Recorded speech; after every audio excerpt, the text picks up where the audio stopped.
You want? So good afternoon, everybody, and it's a great joy today to have our guest on the webinar, Dr. Malte Hozzel, and he's the founder of the AHAM and OSHADHI, and he was born in Germany and received his PhD from the Heidelberg University in Germany in comparative literature and linguistics. And his interest in self-knowledge via meditation led him to study and research essential oils also. And I can say from knowing him, he is a great researcher of the life itself in different forms of their expression and understanding what is the aim of life and searching for the final revelation, we can say. And in 1990, Dr. Hozzel founded the Ayush Essential Oil International Company in Germany with the OSHADHI aromatherapy line, and then he founded the aromatherapy seminar center in High-Provence in the France, 1992, where he has a beautiful plantage of lavanda and beautiful nature surrounding, and a beautiful academy where he is teaching international courses about the plants and production of the essential oils. And Malte has also published numerous articles, blog posts, and books on the transformation of modern society and on holistic aromatherapy. Over the last 30 years, he has organized and participated in international aromatherapy conferences in numerous countries around the globe. And today's topic is understanding the essential oils and their role in the practice of Ayurveda. And we know that India is the country which has all different kind of the herbs, which you can find everywhere in the world, but in one place they are all there, and with a great potential because of the climate, the great potential, and of the intelligence of those herbs. As we know, the herbs are the living beings also, and they have intelligence, and then the essence of that intelligence comes into the oil, and this is the healing power of the oils with that intelligence which is containing. And especially when they are growing in the organic way, then that intelligence is the pure expression of the cosmic intelligence, which can repair the function of the intelligence of our body. And I wish Dr. Malte great success in making the planet Earth a beautiful flower, giving fragrance to all other systems of the planets and the whole universe, to be the beautiful flower emanating that aroma, beautiful aromas to the whole universe. And this is his aim. And I would like now His Excellency Raj Kumar Srivastava to address our dear speaker. Good afternoon, Yogacharya Miklitz. Thank you again for organizing this interesting session, which is different than usual sessions because we have an expert from Germany, Dr. Malte Hozzel. And welcome to you, Dr. Malte Hozzel, to this fortnightly session that we now organize in these times of pandemic. This digital medium has become very prevalent, and so we organize these webinars, even though our aim is also to do many physical events where people can actually interact face to face. But today's session seems to be interesting because it's about a particular branch of a traditional medicine system, or I would say not medicine system, but traditional way of life, where you use the natural products and natural available resources for the better positive energy creation around the human beings and environment, which can then create synergy for positive outcomes in terms of work, in terms of our activities, and more more importantly, peace and happiness. I think in that context, it is important to understand the utility of it, understand the availability of local resources and how you can convert them, which to a better exercise for the society. Uh, you mentioned the Yogacarya Miklis that India has this all the herbs. The reason is because India is such a diverse country in terms of natural landscape, the geographical climatic zones, that everything that is available in the world naturally happens in a smaller space, India, but which is a kind of a replica, what you call microcosm, both in terms of natural availability of resources, but also the human intelligence that you mentioned about, and most importantly, the history, that the civilizational history of over 5,000 years of record in terms of like Charak Samhita and Ayurvedic treatises. So that knowledge needs to be spread so that this knowledge does not remain or benefit part of human society, but to the whole world as one family. And in that context, these webinars are very useful because they, at the comfort and the convenience of your working or home residential places, you can still participate in such important knowledge acquisition exercises with the experts like Dr. Hozzel, who has spent his lifetime into this particular field. And we will definitely benefit from his participation today. I look forward to hear it and see what more we can learn and implement in our own lives from this session. Thank you. Thank you, Your Excellency. Thank you, Dadranko. Thank you for the invitation. I have just one general question. The session was planned for how long? 1 hour, 1.5 hours? What was the? 1 hour. 1 hour. So I have to compress everything into 1 hour. I mean, the knowledge of Ayurveda and aromatherapy is so vast that 1 hour is just a little, let's say, a side remark on the real thing. But I will try my best, and I hope you will enjoy it. We can, before I go into my presentation, I can say that Ayurveda and aromatherapy is quite a new relation because we didn't have in Ayurveda aromatherapy before. Of course, not really. The medicinal plants, of course, plenty since ages. But aromatherapy is quite a new science, we can say. And now we see that on our courses sometimes, we see Vaidyas coming and wanting to learn about aromatherapy. And that is wonderful. I mean, that is a beautiful opportunity to link these two together because they have so much in common. And we will see on the presentation that there are links which many people don't know or have forgotten. But Ayurveda is digging into that and finding out what is really it. And aromatherapy, on the other side, takes a lot of advantages from Ayurvedic knowledge, from the philosophy of Ayurveda, and also a lot of practical principles, of course. So let's see what I wanted to say to you and show you. And then I don't know whether we have time for questions, but I will do my best. And you can also interrupt me, please. Yeah, don't feel cautious about this. I'm ready always to answer questions in the middle. It doesn't matter. So what I will do is I will just do screen sharing and then go to my presentation. Okay? Let's see.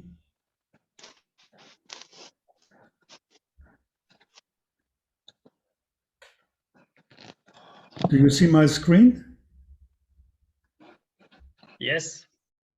You see my screen? Yes, yes, yes. Good, then let's go here. Make it bigger.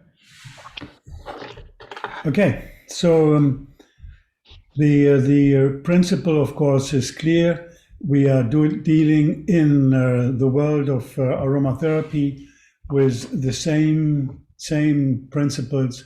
We want to go deep into nature, and we want to be holistic, and that is our subject actually in always teaching.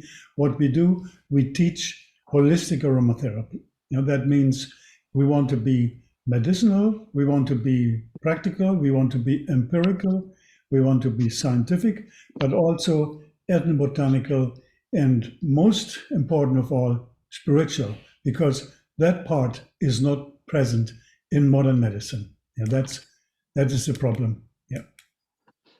Now let me just see what happens here with my forwarder. Doesn't work. Sorry.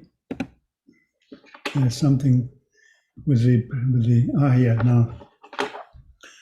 So just a little remark here, which I like to do in the beginning. All health lies between heaven and earth. All energies of the universe are available to us humans. Maybe it's a little proud statement, but it is definitely, for me, it is like this. We have everything. We just need to use it. Yeah. And the increasing popularity of Ayurveda treatment methods, but also, let's say, Chinese medicine, aromatherapy, etc., it has all directly to do with our modern society. And this modern society is looking out now, fortunately, for more holistic approaches from nature. And natural medicine is becoming more and more popular. We can be very happy that this is happening now. Yeah. And aromatherapy, with its essential oils, defines today thousands, I say, of active medicinal ingredients, and all are in a subtle and highly intelligent balance for creating health in the human body and also in the human soul, you can say. Yeah. Now, what is known now, the approach of aromatherapy. Aromatherapy is, when you compare it to Western medicine, is polymolecular. You can say that is the most important when you look at the basic structure. Chemically spoken, the Western medicine is monomolecular. You have one molecule, and then you start to use that. You have taken that from somewhere, maybe also from plants, but then you do something with it, and you create some medicine, some pill or something, which you can, of course, you can make it, you monopolize it, so to say. You patent it, and then you make money out of it. But Mother Nature is not like this. Of course not. Modern medicine is quite contrary, actually, to Western medicine. Yeah, it is based, our aromatherapy knowledge, or the aromatherapy, let's say, medicine, is based on millions of years of Mother Nature playing with, I would say, trial and error strategies. It has tested out over hundreds of millions of, you can say, certain compounds, certain things, and this and that. And this is still a secret for modern allopathic medicine, which concentrates, as I said, on monomolecular formulas, mostly invented in the lab somewhere for exclusivity on the background of patentable rights. We know that. Yeah. But contrary to this, again, I say it, and it's important to show this to people who are using Western medicine. Natural medicine always exists on the background of empirical, humanistic, and spiritual aspects, with thorough observation on the laws of nature. This cannot easily be said from Western medicine, we can say. Yeah. Natural medicine, on the other side, is full of age-old basic principles, derived from the plant kingdom, of course, and integrated into holistic approaches. If we look, for example, at the 3 doshas in Ayurveda and the 5 sub-doshas with their different forms of expressions on earth, we can see that plants also obey this universal reality of the 3 and 5 elements and their corresponding connections. We can see that everywhere, yeah. And the majority, I would say, the majority of traditional cultures, of cosmologies, and systems of medicines contain some forms of these 3 principles. Let's say in the 3 or the 5. In the Ayurvedic tradition, we say Vata, Pitta, Kapha, of course. In Vedic philosophy, we can say Sattva, Rajas, and Tamas, or Rishi, Devata, and Chandas. In astrology, it is the cardinal, the mutable, and the fixed. In Western alchemy, very old tradition, it is sulfur, mercurius, and sal. In molecular science, it is the electron, the proton, and the neutron. These are all the same universal principles, just seen through different perspectives and expressed in different languages. Now you see here the threefold structure in alchemy, just as an example. Sal, the cold, the contractive principle, condensation, centripetal. Sulfur, yeah, you see here warm, volatile, would say this is the pitta element. The sal is the kapha, and here the sulfur, the pitta, expansive, diffusion, centrifugal. And Mercurius in the middle is, yeah, he's a messenger god in Greek philosophy. Mercurius, linked to quicksilver, spirit, the mediator. You see that. And so we have this also in the plants, the threefold structure. You see very well, sulfur is on the top, is in the flower. It is the warm element.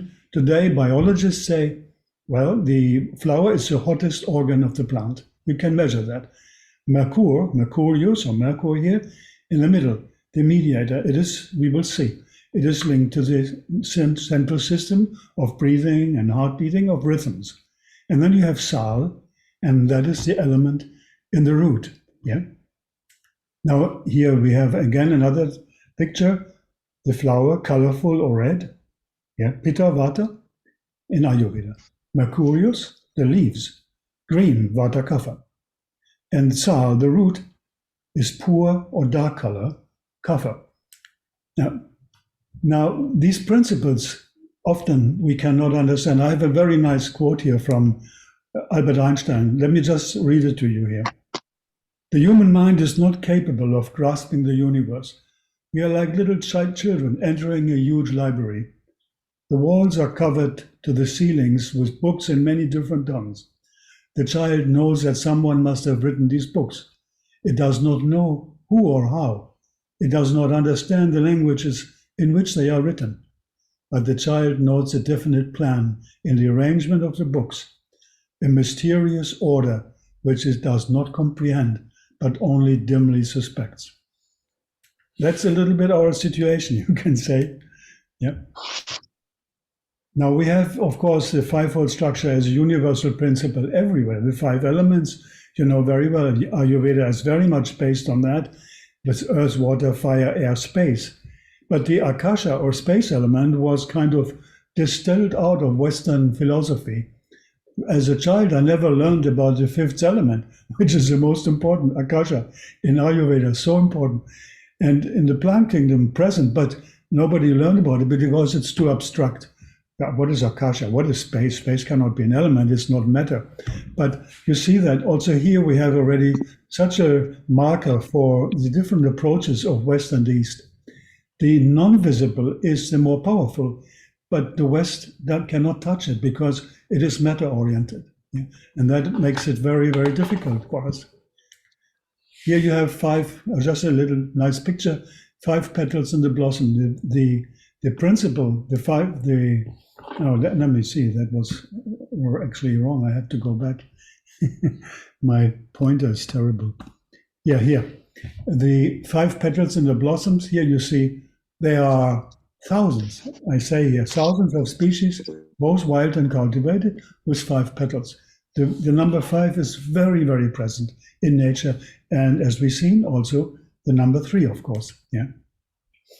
Now, every medicinal plant has a number of healing effects. We know that now, pertaining to its special identity, I always say, which is not only defined by its single diverse biochemical or active ingredients. This is today a big subject, the biochemicals and all this. It is true, it's important. But there is also the totality of its many other compounds, which are hidden, and trace elements, and then plus the more hidden pranic energies. Yeah, and all these different chemicals or behind that, the hidden energies, they match with the human organism in a very intrinsic way and fill up, when needed, with specific energy holes, which express themselves as ailments or as diseases. Yeah, we know that. Yeah.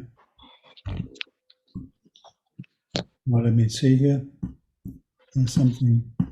And now here's just a nice picture of a clary sage. I wanted to show you this symmetry plays a strong role in the plant kingdom. And of course, here, beautiful, you see a clary sage. I say here a serotonin enhancer essential oil. Many people don't know this, but it is quite an important essential oil for that. Excuse me. Now, I would say, with so much background on spirituality and philosophy in the plant kingdom, it is high time to come back to the age-old healing methods of nature. I have said that already. I think we have, in a sense, we have reached the peak of our collective arrogance, the peak of our ignorance of the secrets of true medicine, true healing. Why do we monopolize or try to monopolize health more and more with a man-made lab industry, while nature has everything already at disposal right in front of us? Yeah.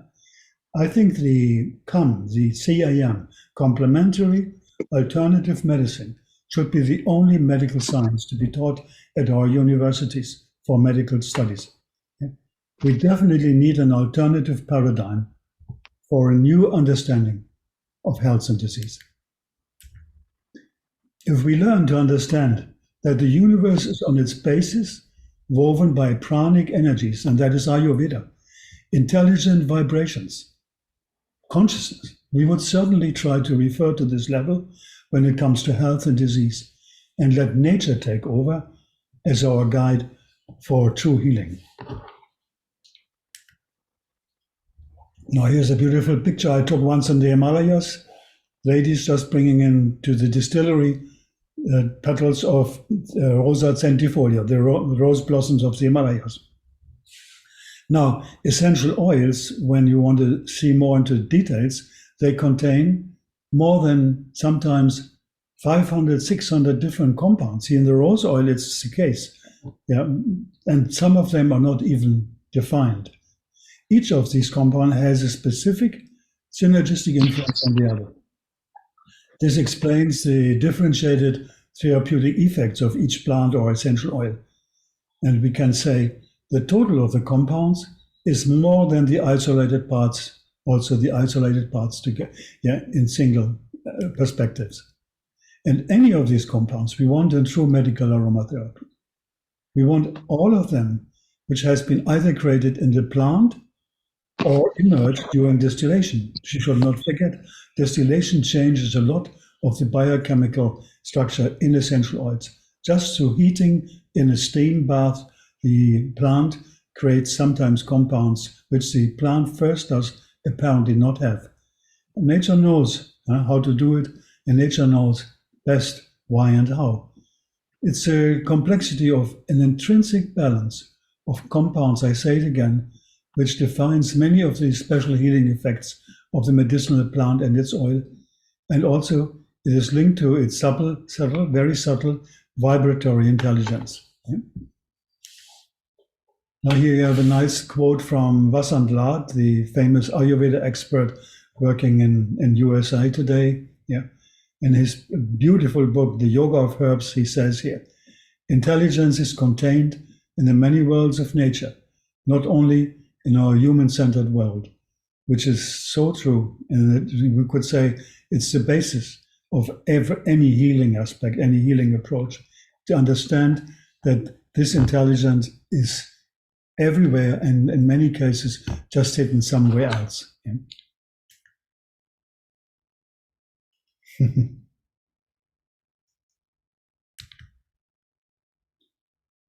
Here you have the black cumin, for example, very famous.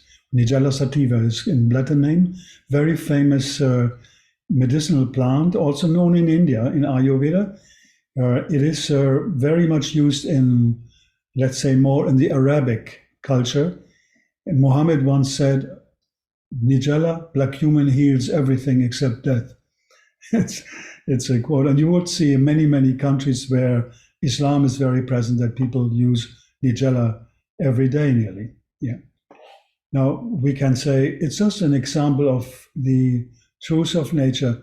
Nature has everything, and we as human beings, we contain also the plant world in ourselves. We are also built by mineral, vegetal, and animal aspects, animal principles in ourselves. And plants, of course, are our ancestors in the long path of evolution on Earth.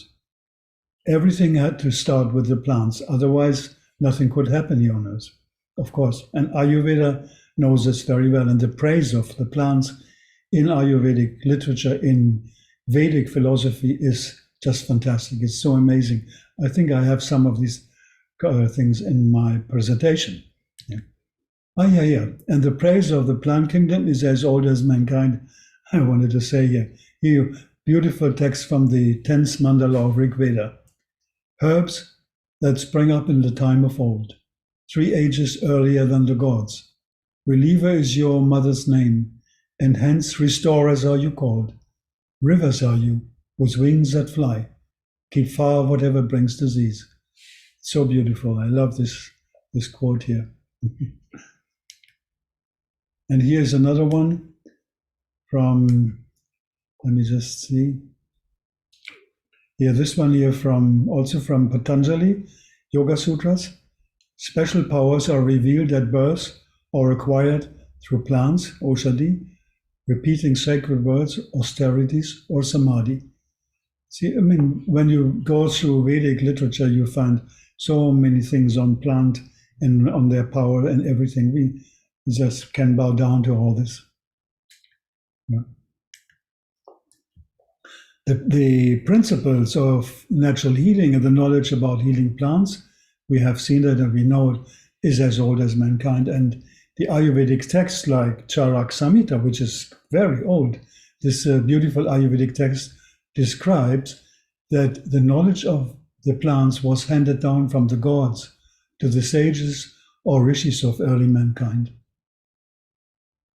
Here you see a beautiful picture of white champaka flower, very typical Indian flower and Indian plant, and which also gives a beautiful absolute, we can say, not an essential oil, because this flower cannot be distilled, but it's extracted, and then we have the so-called absolute as a result.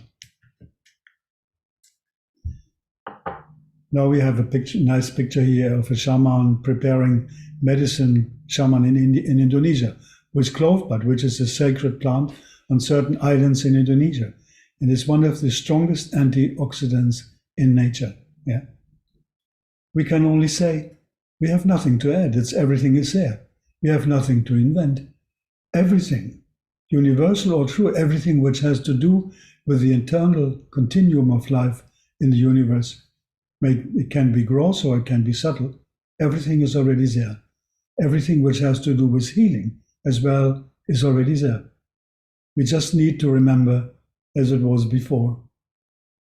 I remember we had a company in Japan was working with us, and their slogan was, as it was before. A natural medicine company, very beautiful. I loved it, as it was before. And how was it before, we can ask? What is it? What was this before? Now, healing knowledge came through many aspects.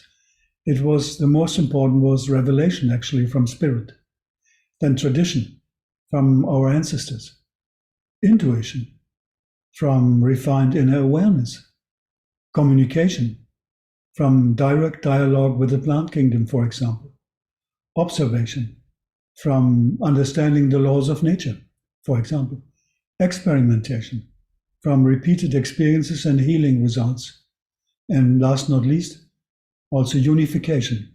That means from fusing with the world around, especially the medicinal plants, and also fusing with the patient.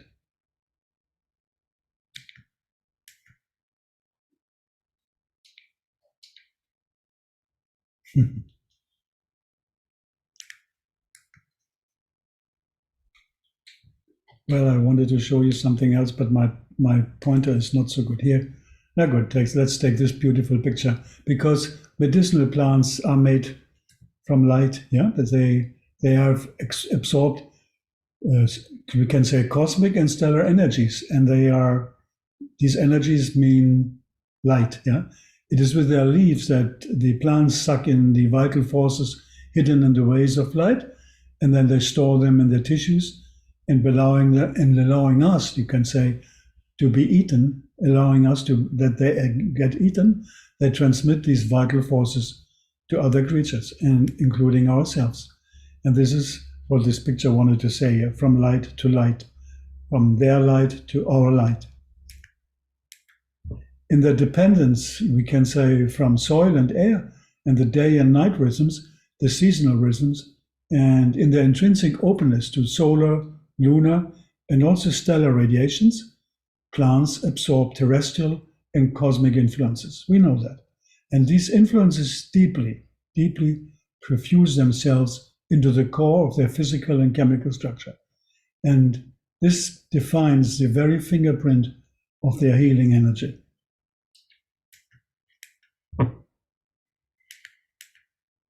This deep interconnectedness, we can say, of plants with the cosmos, and their omnipresent, nourishing, and caring attitude towards all living beings makes it very easy to fall in love with their essence and develop an unending admiration for the unfathomable intelligence of nature present in them. I cannot use an essential oil, and I use them daily in many different ways. I can always only say, thank you, merci, namaste. I can only say that because it is truly, when you feel what the plants are giving to us, and it's a lot, then you can understand the connection with the plants is important, and the gratitude also. Yeah, because it is a gratitude also towards the creative spirit behind all things.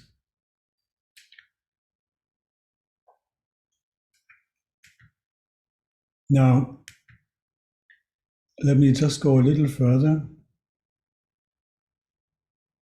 I come back to my statements here. Yeah, well, let's say, true healing, where does it start? I wanted to say it starts, of course, not with chemical-based medicine. It starts with our inner world, our psychology, our thinking, our feeling, our emotions, and not with, of course, a nicely colored pill in the mouth, as we think today. So the world of aromatherapy helps us also to understand that there's more than just chemicals or something else. And let's say, basically, or at first rate, so to say, we can say it is the fragrances which determine this special kind of medicine. Olfactotherapy, olfactomedicine is the first what aromatherapy is. And that is clear. I want to read you a quote of a nice aromatherapist lady, Jennifer Pease Rind is her name, and she has written a nice book on aromatherapy blending. And she says here, quote, "Different odors can enhance, modify, or stabilize cognitive and emotional states. Aromatherapy is the only contemporary therapeutic modality that has developed around this particular observation. And in practice, the different odor characteristics of plant essential oils and absolutes are used to impart positive mood benefits." Yeah. Now, this is what we can say psychoaromatherapy, and it's different from wider health and enhancing effects of essential oils when you just look at odors. But in reality, it is the odor, the fragrance is the integral part of holistic aromatherapy practice today, of course. Now, we could go a little further and say that the odors or the fragrances are, when we smell an essential oil, when we smell anything, they go, of course, through the olfactive bulb into the brain. And today we know, and it's only maybe since 1980s or so, through research in the 1980s, that we know that the amygdala, for example, it's a gland in the brain, in the limbic system, is a highly olfactory gland. So it is this little gland in the center of the brain, yeah, has much to do with the control normally of memory, of emotions also.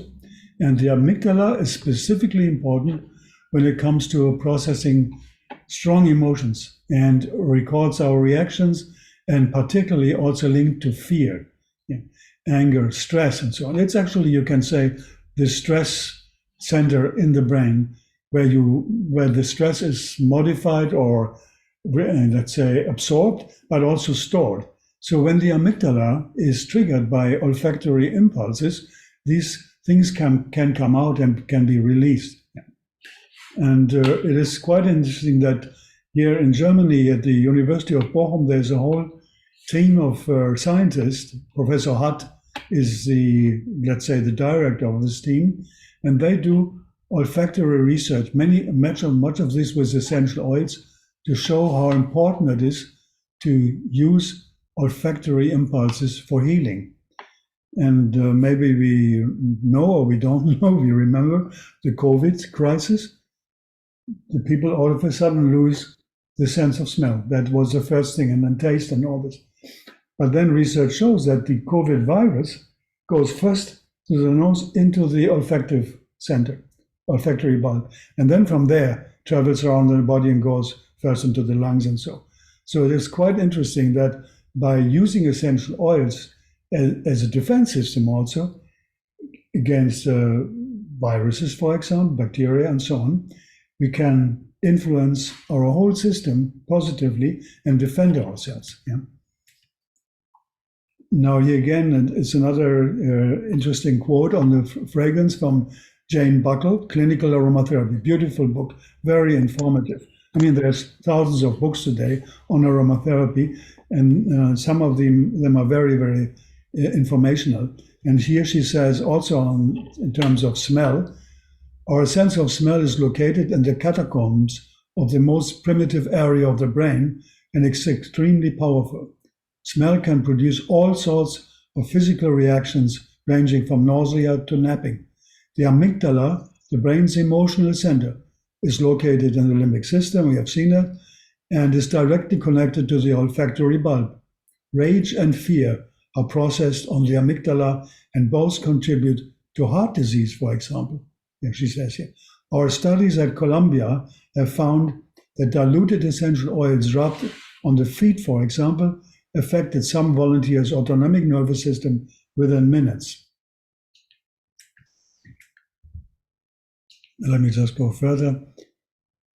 Well, here you see just a picture of the brain, and then of course we spoke about this. The brain chemicals are influenced all via neurotransmitters, and the essential oils have an influence on these neurotransmitters also. Yeah, via the amygdala, the pituitary gland, and so on. And they are all involved in our psycho-emotional problems. Yeah. And of course, again, don't forget, the sense of smell is that which the amygdala is mostly linked to. Yeah. Here you have a picture of secretory glands of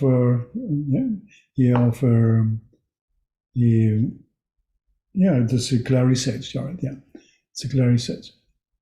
And you see these little round balls, they are, this is about 1,000 times blow up, you can see with the electron microscope.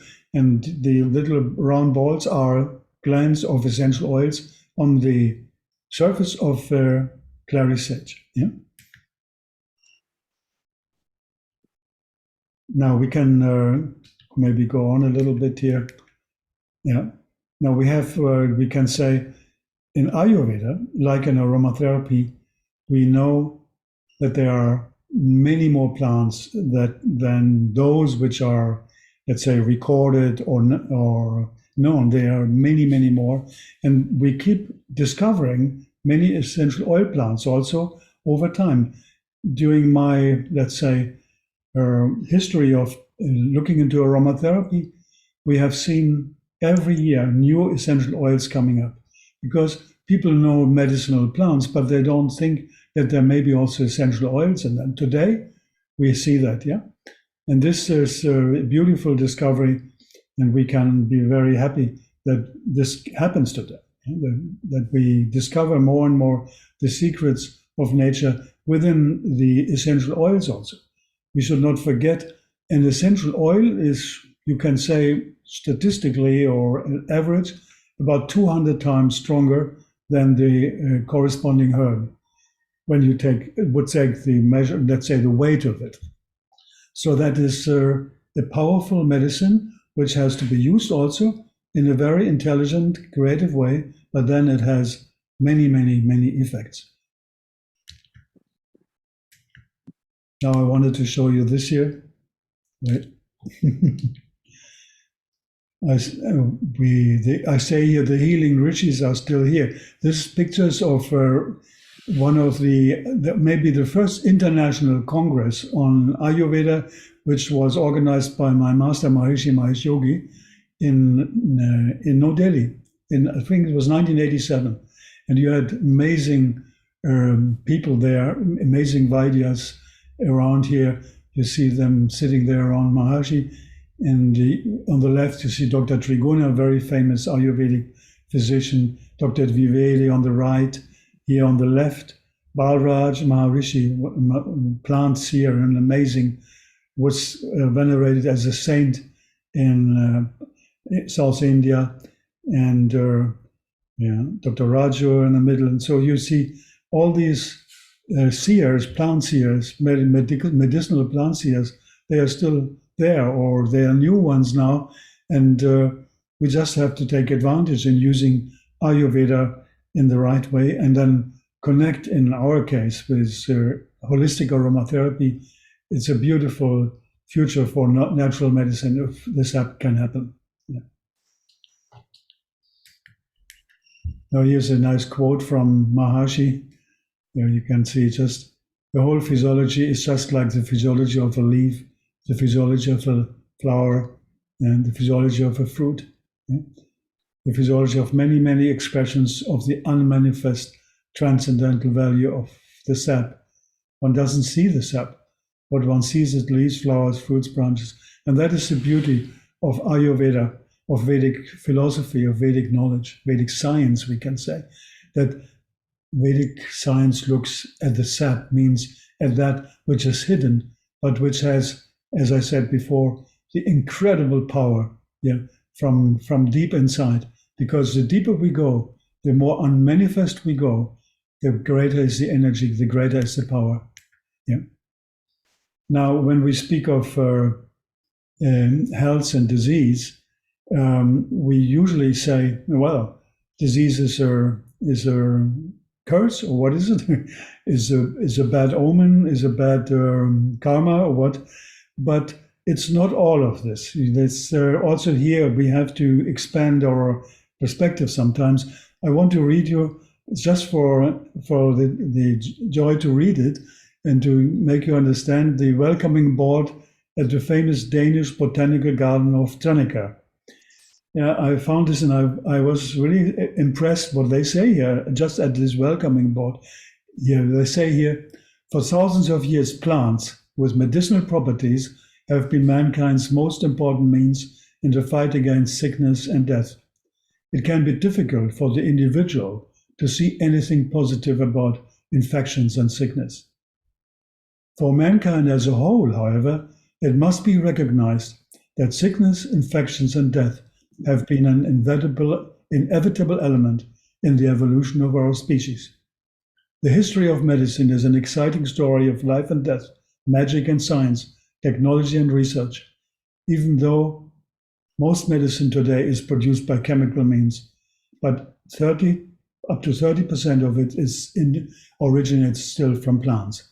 That is from this board there, the Tranica Botanical Garden. Quite amazing to see this.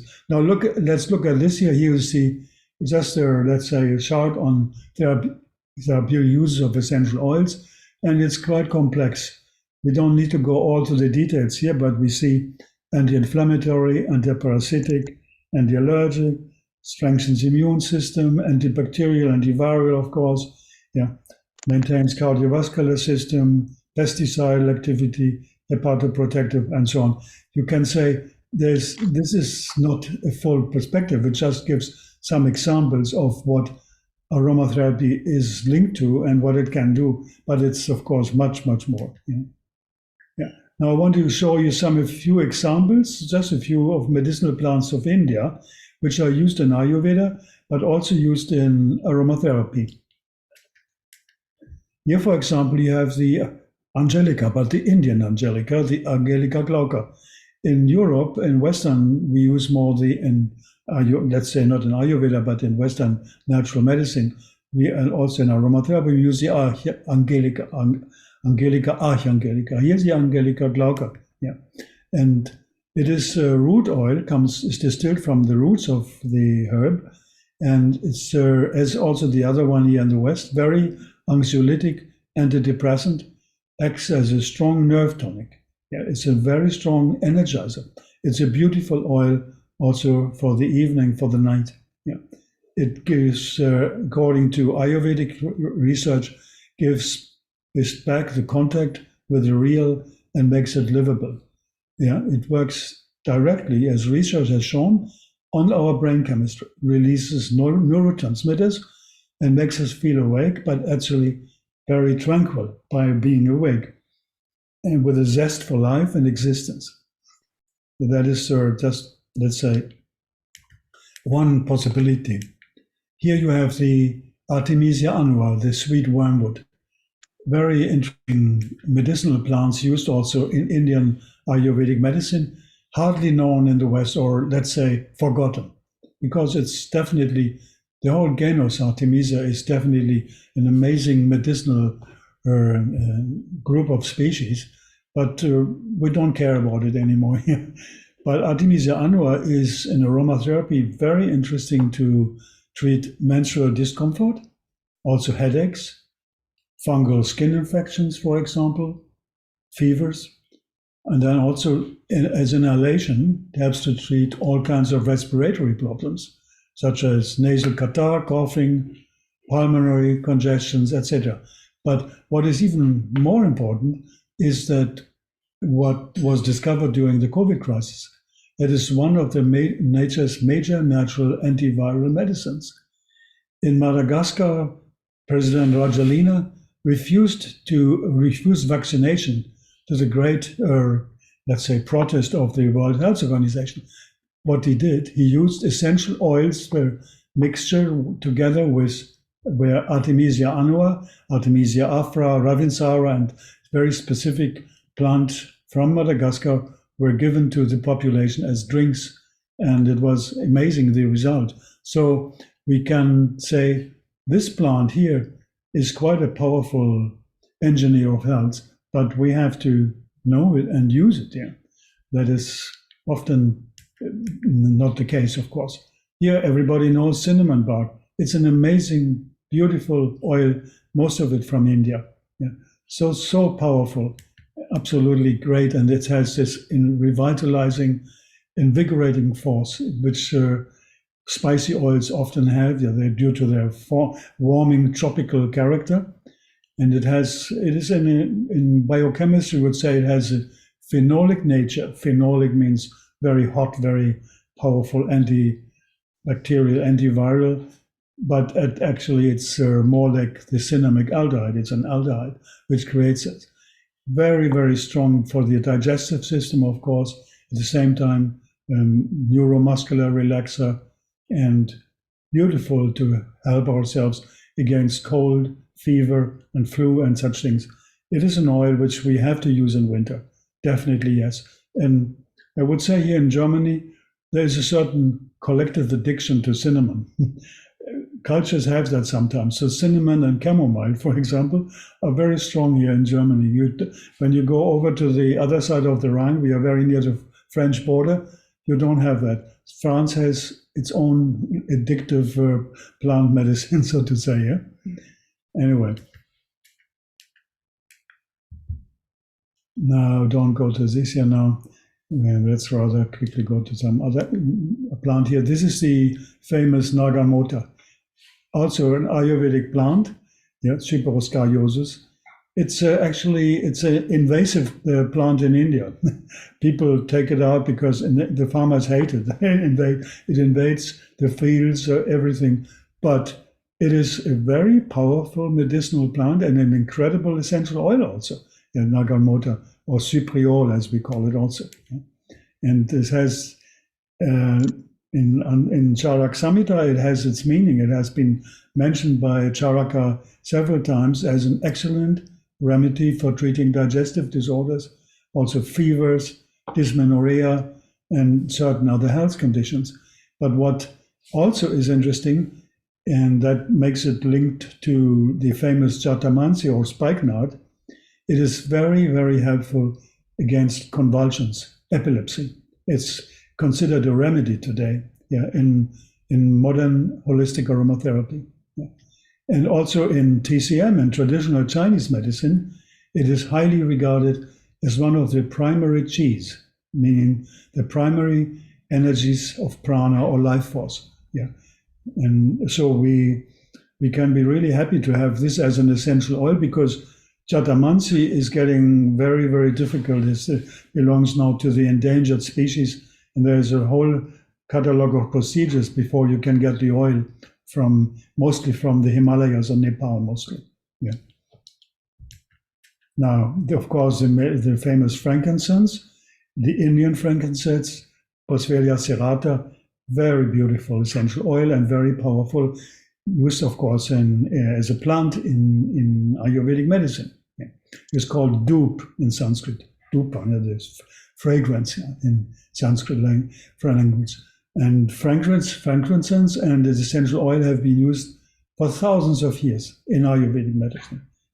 And mostly in the treatment of respiratory illness, also arthritis, also the female hormone system, rheumatism, skin infections, wounds, and air cleaners. So frankincense is today in all the mouths, you can say, in modern aromatherapy.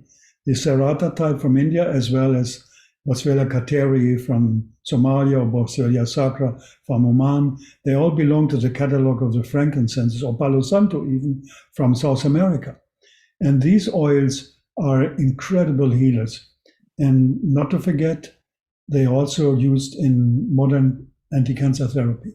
Cancer therapy very, very strongly. There's also some research I remember at the University of Frankfurt, where they found out that the Indian type here, the serrata type, was good to treat brain tumors. There's some research on that, which you can find also on internet.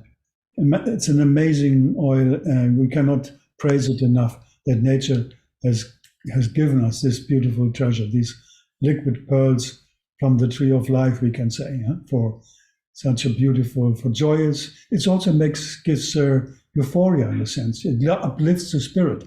There's no wonder that frankincense is used in the churches. It soothes, it gives us detachment from stress and strain, from wear and tear. It's beautiful. It's a really fragrant light to shine in the night of the soul. Beautiful. And then here, now, this is the Jatamansi. Absolutely amazing. This powerful endangered species plant, we have to say now, has a long, long history in Ayurvedic medicine, but today also in aromatherapy. Fortunately, more and more people have understood what this plant does. It is used in multiple formulations today, in the treatment of several problems, and also, of course, very much used due to its anticonvulsant activity. Also, anti-Parkinson, for example, this trembling and so. It has a powerful tranquilizing mode. It is also hepatoprotective. It is neuroprotective. And no wonder it comes from the root, of course. Like the Cipriol, the Nagamota, they are root oils. I would try to come to that if time allows it. I'm quite away from what I want to say still. But here research has shown, even Indian research, of course, a lot of things on Jatamansi and proven anticonvulsant activities and all that. Here I have a little quote of an experience. We have in our seminar center in Provence, where we have all these international courses over the warm seasons every year. And there was a lady, she came, actually a young lady. She came and we talked about Jatamansi, of course, during the course. And she took some of the Jatamansi with her to Brazil, back to Brazil, where she came from. And then a few months later, she sent me that. She says, I'm sending you a text I made about Jatamansi essential oil, my favorite. The inspiration came from the day I took a trip with friends, and a friend had an epileptic seizure. I gave her the oil to smell, and she stopped short. It was amazing and so rewarding. I'm so grateful to have had the opportunity to buy it and be able to use it at this important time, and so on. Yeah. And Mr. Place in Provence will always be marked in my heart. Now, come on, yeah. Doesn't go. Next. Yeah, this one I wanted to show you. It's a chapter which we may not be able to go through fully, but it's about this subject here. Man is a plant turned upside down. It's from anthroposophy, but it's not only from anthroposophy. Yeah, it is much more than that. Because when we see the plant here, this little chart, yeah, we have the root up there, sensory and nervous, which is linked to the sensory and nervous system of the plant. We have the rhythmic system, the leaves and the stem, and then we have the metabolic and procreative system in the flower. Now we can see oils from these organs have to do with what you see on the right side. Yeah, of course, the jadamansi, the root oils, the angelica, the costus root, another important herb from Ayurveda, vetiver, of course, also very much known in Ayurveda, nagamota. You see all these root oils, sensory nervous system, and they also have to do with our sensory nervous system. Yeah, and then you see in the middle, the rhythmic system remains on the same level. You turn the plant around, it will still remain in the center. And here you have the breathers, you can say. For example, myrtle, all the conifers like silver fir, all the eucalyptuses, all the melaleucas like niauli, and so on and so on. You will see most of the leaves, the leaf oil, the needle oils and so, they are all having to do with that. They're all strengthening respiratory and cardiac system. And they are very much needed, just specifically in our present situation. And then you see below then, of course, metabolic procreative system. Here you will see more the floral oils and the seed oils. You know, like here, fennel seed, ylang ylang, a very famous, beautiful flower oil.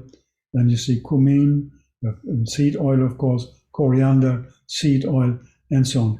The catalog is, of course, just could go on and on. And here, the brain is the root of man. That is what Charles Darwin would also say, because for Charles Darwin, the root is the brain of the plant. Yeah?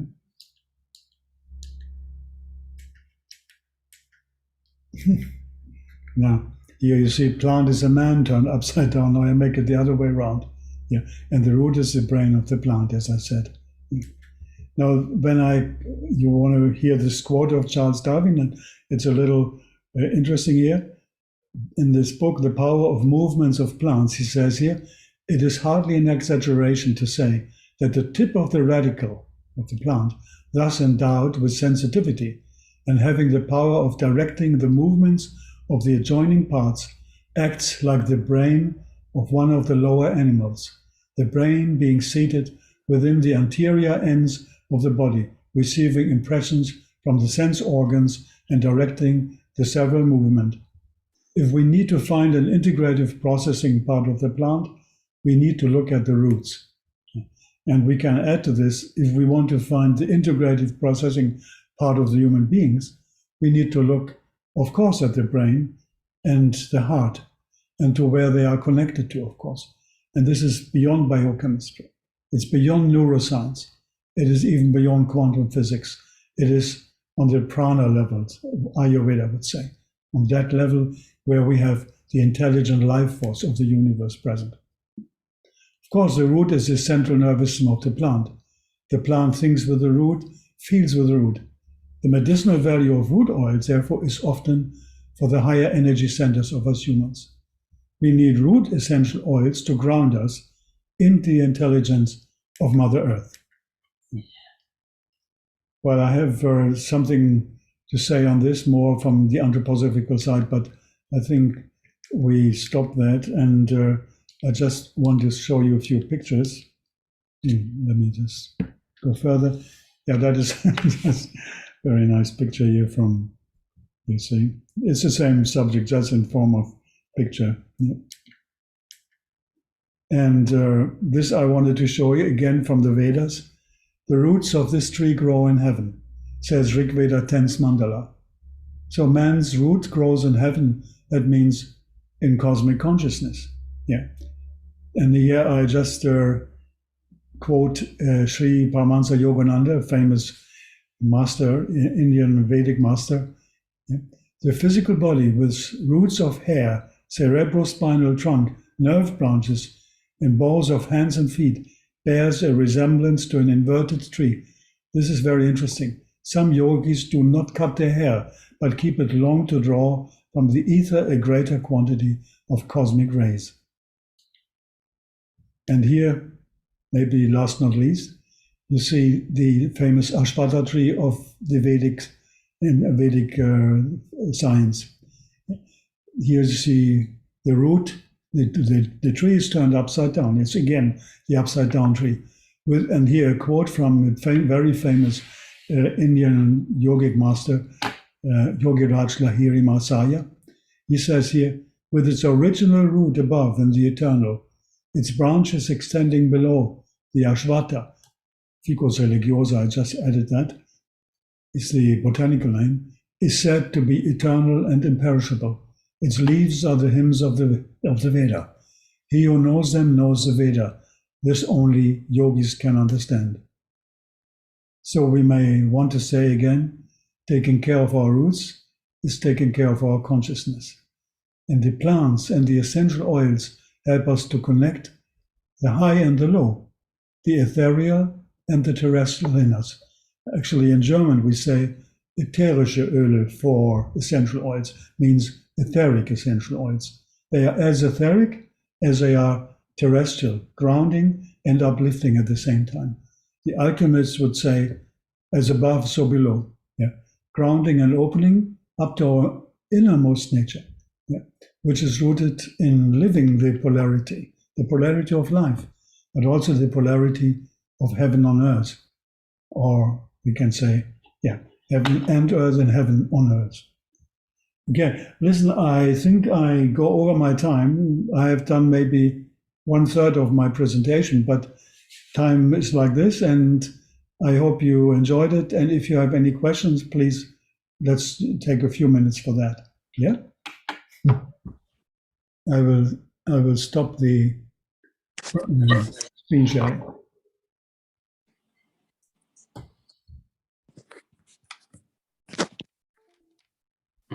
So, dear Dr. Malte, thank you very much for your uplifting presentation. And just listening you and the knowledge about the plants and their benefits for the life is so healing. And the beautiful pictures and with the plants was really fantastic experience listening your lecture. And it is incredible intelligence. The whole universe is one organism. Yes. And the plants are one part, and we are all interconnected and influenced. I remember when I was helping one old herbalist collecting the herbs. He was around 90-year-old. So I used to carry his bag with the plants. And then we were moving through nature. We came to one village, and then he told me, now I will ask those people in that house that if they are suffering from such and such illness. And then he was knocking on the door, they were opening, and he asked whether you suffer from that illness. And they said, yes, we have this problem in our house. And then they were asking, how you know? And he said, I was just looking which herbs are growing around your house. Because he says the nature always gives the medicine near to you. That's a beautiful experience, Radranko. I like that. The plants were knocking at the door already, saying, hello, we can help you. It's always like that the solution is very near to us. We are sometimes looking very far away. It is very true. Just we need to understand better the nature which is surrounding us. And when we are walking through the nature in our locality, and we can find such a treasure and the heaven. Very true. Thank you very much. Thank you, Radranko. If there is any questions, please ask. No, I would just like Katyusha speaking. I would like to thank a lot. It was really nice presentation. I enjoyed a lot, especially also all the quotes and stories around. I just have one general question because there's so much knowledge. So I don't have a specific one, but more like what would be a good book to use as a source for these essential oils? Because there's plenty around, but it's difficult to select, a good one to be linked to the Ayurveda principles. Yeah, I mean, you find a lot of interesting connections, Ayurveda and aromatherapy, from a guy in America. He's an aromatherapist and very versed in Ayurveda. His name is David Crow, Crow. He really he does seminars. Yeah, Crow, Crow, David. And just go on internet, on Google, and you find a lot of things. He does seminars, webinars on a lot of interesting subjects, also in connection with this Ayurveda aromatherapy. Perfect. Thank you so much. Yeah, pleasure. Anything else? I would like to ask, this is Diana, which is good essential oils education according to you? Do you ask me that? Yes, like aromatherapy education. Well, I mean, that is a very vast question. You can study aromatherapy from books, you can study aromatherapy from webinars, you can study aromatherapy from internet, just reading, you can study from courses. I mean, there's a huge amount. I think there's about 700,000 internet pages on web pages on aromatherapy in the meantime. It's endless. It's endless. You just have to find something which corresponds to your research. You can also, as I said, Lucia, who is with us here today, she studies aromatherapy and Ayurveda at Maharishi International University in Fairfield, Iowa. We have together, there's a whole faculty of people who are teaching there anything at this beautiful university, and which is linked to transcendental meditation and Maharishi Mahesh Yogi, my master. There's a lot of things which you can study there if you want, but then it's a whole course, and I think Lucia's course is 3 years long, 6 semesters. Yeah, and they're very, very profound, very in detail, very much in details. Yeah, that's also a possibility. But I mean, you tell me what is your personal research direction, and I could tell you more even on email or something. It doesn't matter. Yeah. Okay, thank you. I will write you an email and yes, maybe. Yeah, and then you tell me more, like what is your perspective, where you want to go with your interest, because it's so vast. Holistic aromatherapy is just exploding in terms of knowledge and all this. Thank you very much. Hello, I am Momosu. Can you hear me? Yes. Oh, super. I'm from Switzerland. Hello, nice to hear you. I'm looking at things a little bit from the scientific perspective. Mm-hmm. Can you explore again the olfactory senses, like going with the prana to the what you said, amygdala? Into the, genau, exactly. No. In the same time, you said something. I mean, this is for me quite scientific, in the sense it can be understood with the logic. In the same time, you said something, it's beyond neuroscience, and you said something like that. You said, in one way, you said it's beyond neuroscience, and in the same time, you explain it scientifically. Yeah, that's exactly what holistic aromatherapy should be and tends to be when it's really understood. We have to be scientific. We want the scientific knowledge. Yes. But it is like a door opener for the other elements in nature. Okay, I understood. Which are hidden behind. And Western medicine or Western science is not yet there, although we have quantum medicine starting somehow, you know. There is some people who understand now we cannot get stuck on the level of matter, even not on the level of fine matter like the quanta and all this. So that's why I said this. When we don't know what prana is, for example. Do you know what prana is in Ayurvedic literature? Prana is often, of course, mentioned and defined. What is it? What is prana? We say life energy, but it's movement. It's a movement. It's a yeah, movement.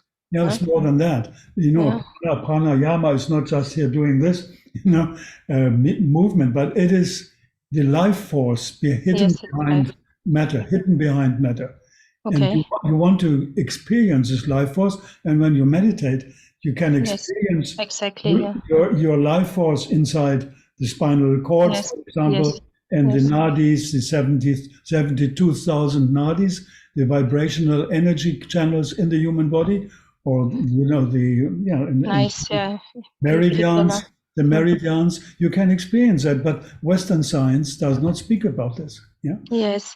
Can I just relate it to scientific? Like, can you tell me, like, amygdala is related to emotions. So if we inhale something, a smell, for example, it goes through the synapses, or I don't know exactly the way transmitters. It has transmitters. It reaches there, and it gives a certain feeling, or it gives a certain, not a feeling. It's the wrong. Maybe it gives some pain. It reduces pain. Whatever, you know. It has this way to go, and then you get a reaction on it. Yeah, we know that all. Some like lemon, some like I don't know, earth, whatever, you know. And when something is bad, we feel like sick. So it has a direct influence on this particular part in the brain, right? Yes, but from the brain to the whole body. It is to the whole body. Just first captured, so to say, received by certain areas of the brain, not only the amygdala, of course. And then from there, the information is sent into the whole body, of course. So when you smell something, it's not that you just smell for the brain. You smell for much more than that. Yeah, we react immediately. We react immediately, and there is something which happens, and we are not always able to define it. And when we inhale something, then it goes majority to the lungs, to the breathing system and the heart. But the different, let's say, doors where we can use essential oils are there, and we have to choose. We can also use it in massage, then we put it on our body, you know, but we have to know how and how much and all this. And even oral intake is possible if we know how to do it. Yeah. So inhalation, respiration, massage, oral intake, these are the major 4 aspects how to use essential oils. Yeah. Yes, I would just like to add from the yogic perspective that sense for smelling, that area they called grana, and there is specific pranayama where you use direct connection with that area for smelling. If, for example, when you are breathing in, you are breathing in a way like you are smelling the flower. Then what happens? Then your awareness is leading you directly to the space of your consciousness, Chitta Akasha. You are connected directly with the space of your consciousness and influencing the state of consciousness. If you breathe normally, usually you will feel the sense of the touch of the air through the nostrils, passing through the throat and going down. And it will be leading you down. But if you are using the sense of smell during the pranayama breathing, then you are directly have that connection here, not down, but here. And it has very direct influence on the state of consciousness. Very nice. It can be combined with breathing with the specific, but also you using the breathing like smelling. The smelling. Sure. It's a kind of pranayama. Then I do pranayama and I smell a rose, yeah? Yes. Nice, very nice. Hello, sir. Thank you very much for the presentation. It was very informative and inspiring. I have a question related to Abhyanga massage. What would you recommend from your experience with balancing each dosha? Which essential oils have appeared to be most effective per dosha? There are many essential oils are of course linked to the different doshas. Of course, we have Vata, Pitta, Kapha, of course, and I wanted to go further, not only to Vata, Pitta, Kapha, but some of the sub-doshas also, but time is not enough for that. So you can say, let's say, in general terms, the Vata needs the grounding oils, of course, because Vata is up here, you know. So the Vata dosha, if it's exaggerated or in imbalance, you would rather favor the wood and root oils because they ground. Yeah. When Pitta dosha is in imbalance, you would favor the oils which are floral, you know, which are sweet, which are harmonizing, which take away this, let's say, this impulse of firing up and, you know, all that. That is coming from beautiful, all these flower and blossom oils, rose and ilang ilang and shambaka and whatever, you know, hundreds of possibilities there. And the kapha, you need a little bit of the enlivening oils, more the spicy ones. Yeah. In that sense, we can use spicy oils like you saw that, yeah. For example, cinnamon is a spicy oil. It's good for kapha, and then pepper would be good, and many others. Yeah. Many others. Clove bud is maybe the strongest. That is an oil which is highly effective, highly antiviral, antibacterial, but it has to be used in minute quantities because it's so powerful. But I mentioned it very shortly. It is the strongest antioxidant we know in nature. The strongest antioxidant. Its ORAC value, meaning the oxygen reduction capacity, is over 1 million. That is huge. I mean, they measure it in terms of numbers. So you can compare it to goji berry, which is the highest, strongest antioxidant fruit in nature we know. It has about 45,000 ORAC. And now, clove bud has over 1 million, you see. So it is usually powerful, but very fiery also, but in minute quantities, always good also for kapha imbalance. No? Thank you very much.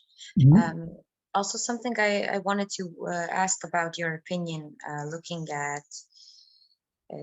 at herbs in the duality of the masculine and feminine. Would you say that is also something that we can perceive in the plants as, let's say, for example, when looking at Pitta as the energy more of the masculine principle, then we are looking at plants that have the more harmonizing, blossoming feminine energy.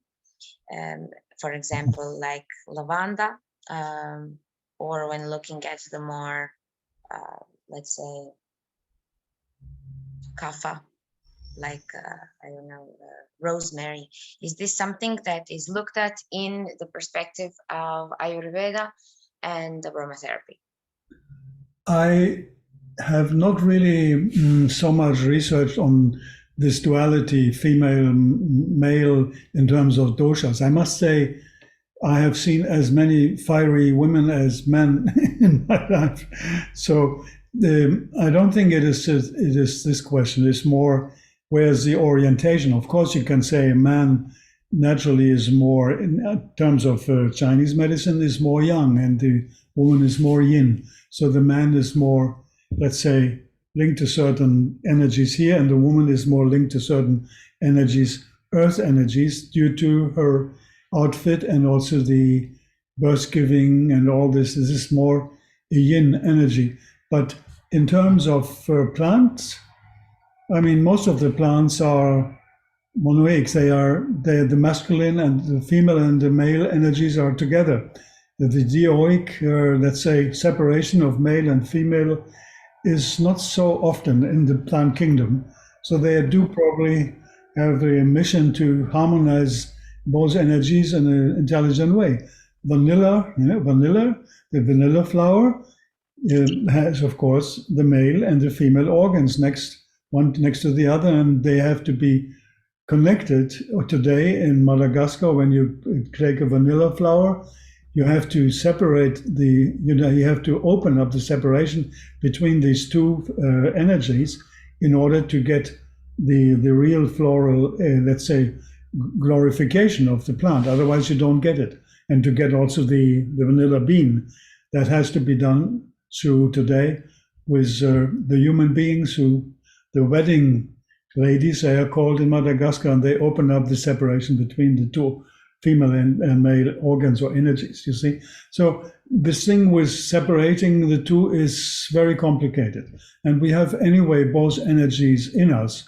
As Carl Gustav Jung, the famous psychologist from Switzerland, said, the man has to discover the anima and the woman has to discover the animus in herself.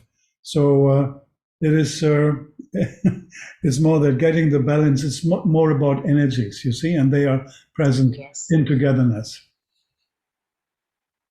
I agree fully. That's actually what I meant by actually taking a look at both sides of us as dual beings, actually being both. Yet, like in Ayurveda, the whole principle is bringing balance. So within us, the two energies are sometimes in disbalance. We are either, as a female, I can be more in the male energy, and as a male, a male can be more in the feminine. So my question was more like looking into it as doshas, or in the philosophy of Ayurveda of Purusha and Prakriti. Also in plants, it seems like that the dual energy is combined together in one, just as in the human being. Yes, usually yes, but sometimes also separated. Juniper is, one bush is female and one bush is male. And the female bush has the berries and the male bush doesn't have. But the berries do not come without the male bush somewhere in the vicinity. So, but there's, anyway. Thank you very I much. would like, I just want to have a little question, sir. Teaching meditation, is it advisable to have some incense or something like that in the air? You mean when you practice? Yeah, no, even teaching meditation. Yeah, if you teach and you know that the disciple, the student would like it. I mean, sometimes fragrances can be imposing. You don't know. That's right. Yeah. So that's why, I mean, I have been teaching a lot, but I have never been imposing fragrances on people. Exactly, me too. I don't. It's very delicate. It's delicate, yeah. But I think it should be refreshing, like, I forgot his name. He said, like, smelling a rose, imagination is also very helpful, right? So maybe it's better to keep the air somewhat fresh. Fresh is good. I mean, it would not disturb a lot if you would spray a little rose water in the air before you teach. That is always certainly welcome. And it's very, very delicate. It's not overpowering. Okay, thank you very much. Well, thank you very much, everybody. And thank you, Malte, for your really great patience and the knowledge and sharing with all of us. And thank to all who participated on this webinar. And I hope everybody we are inspired to study more about the plants. Yes. And apply their and be more conscious about their existence and in which way we relate to those plants and the life around us and cherish with love and communicate with it. I remember once I was on the mountain Vlasic in Bosnia with Dr. Balraj Maharishi. Maybe on that picture which you were showing, there at the background. I am there, but with the black hair. Yeah, it's nice. He used to go there in the mountain collecting the herbs, and he was known for that. He was a saint, that he can speak with the plant. So he was able really to communicate. He took the plant in the hand, and then he was speaking with the plant, and plant gave him all his wisdom. And this is the very important approach. How you approach to the plant, in that way, that plant will react to you. They say if you unconsciously pick up the plant, it will hidden her healing power. It will not give you all the power which he has. But if you approach the plant and then with admiration, and then you with understanding and communicate with her that, please, I want to use you for healing and helping the people, everything, then it will open all healing power when you pick up that plant. And recently I was with one herbalist in Serbia. They call him the wizard from the mountain Tara. And he is collecting the herbs himself. And then before he is picking up the herb, then he is making the crossing, you know, Nice. each time when he is doing that. And this shows that respect, you know, we need to have respect to nature and love to the nature. And then it is giving us back its full treasure. It's very true, Jadrang. It's very sweet what you say. And that reminds me just, maybe we cannot go further, but just this Bharaj Maharishi you just mentioned, on this Congress in New Delhi in the late 1980s, he comes back after having talked to us the day before. He comes back, he sits down. He didn't speak English. He had to be translated because he spoke the South Indian language. And he said, I wanted just to say one thing. I was recently invited to a Congress of the Plant Devas. And then we had already our hair standing up.